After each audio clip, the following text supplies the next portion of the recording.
Alors, le score F. Le score F, c'est une mesure de performance qui va nous permettre de combiner à la fois la précision et la sensibilité de notre modèle. Alors, regardons de quoi ça a l'air la formule, là. Donc, le score F1, c'est 2 fois la précision fois la sensibilité au numérateur et la précision plus la sensibilité au dénominateur. Ça se calcule facilement avec la matrice de confusion qu'on a vue à partir de l'exemple qu'on avait précédemment.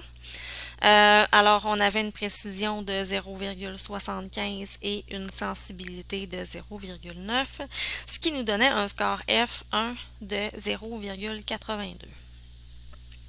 Regardons brièvement là, comment il se comporte, ce score F1-là. Alors, regardez bien ce qui se passe si on a un modèle parfait.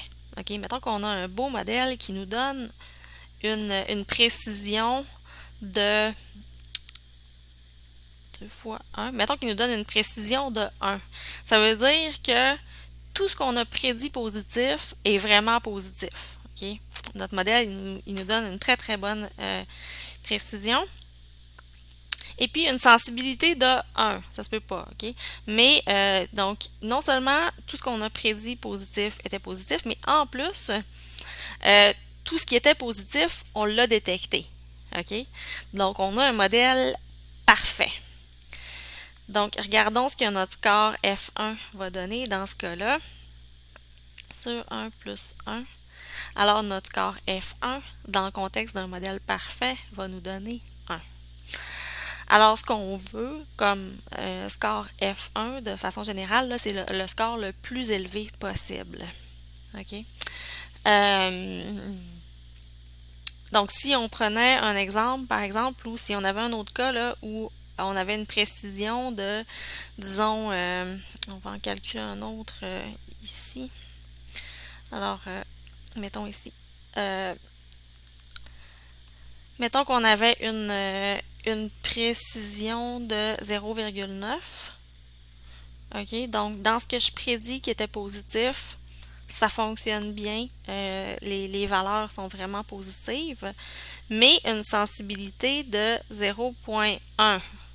OK? Donc, sur l'ensemble de ce qui était positif, je suis allée en chercher juste 10% avec mon modèle. Ça divisé par 0,9 plus 0,1. Donc, dans ce contexte-ci, mon score F1 va me donner 0,18. Alors, ça, c'était un modèle qui, pour un seuil donné, toujours, hein, le score F1, il se calcule pour un seuil donné. Donc, c'est un modèle qui, pour un seuil donné, me donnait une très très bonne précision, mais une très mauvaise sensibilité. Donc, mon score F1 est relativement bas. Donc, le score F1, tel qu'il est là, il nous permet de combiner la précision et la sensibilité dans notre mesure de performance. Ceci dit, il nous permet de les combiner, mais calculé comme ça, il donne exactement le même poids ou la même importance à la précision et à la sensibilité. Or, on l'a vu quand je vous ai présenté ces deux mesures-là, la précision et la sensibilité. On a vu que dans certains contextes, comme le contexte, par exemple, où on veut essayer de prédire la trisomie, par exemple, dans ce contexte-là, les deux sont à peu près aussi importants. On veut que les deux soient élevés. Les deux sont à peu près aussi importants. Donc, dans ce cas-là, on pourrait utiliser le score F1. Par contre, dans l'exemple du virus fictif, on était venu à la conclusion que la précision n'était pas si importante que ça, mais que la sensibilité l'était. Okay? Puis quand je dis pas si importante que ça, ça veut pas dire qu'elle n'est pas importante du tout, parce que si elle l'était pas du tout, on ferait juste prédire tout le monde comme étant positif, puis on aurait une sensibilité parfaite puis tout le monde serait heureux. C'est pas ça non plus, là. Donc, on va vouloir quand même prendre la précision en considération, mais on va vouloir accorder plus de poids à la sensibilité. Alors, dans ce contexte-là, ce qu'on peut faire, c'est qu'on peut utiliser le score bêta, le score F bêta, pardon. Alors, le score F bêta, c'est un peu... en fait, le score F1, c'est le cas particulier du score F bêta avec bêta est égal à 1. OK? Si vous prenez cette formule-là ici, puis vous remplacez bêta par 1, vous allez retomber à la formule du score F1. Alors, cette formule-là nous permet de modifier le poids qu'on va accorder à la précision et à la sensibilité. Donc, on peut faire varier la valeur de bêta entre 0 et une valeur aussi grande qu'on le veut. Alors, à 1, on accorde le même poids à la précision et à la sensibilité. Maintenant, comment on fait varier bêta, dans quel sens pour accorder le poids qu'on veut à la précision ou à la sensibilité? Je vais vous laisser travailler, je vais vous laisser réfléchir à comment on peut modifier bêta. Donc, qu'est-ce que ça donne si bêta est plus petit que 1? À quoi est-ce qu'on accorde plus d'importance? Et à quoi est-ce qu'on accorde plus d'importance si bêta est plus grand que 1? Je vais vous laisser faire cet exercice-là par vous-même.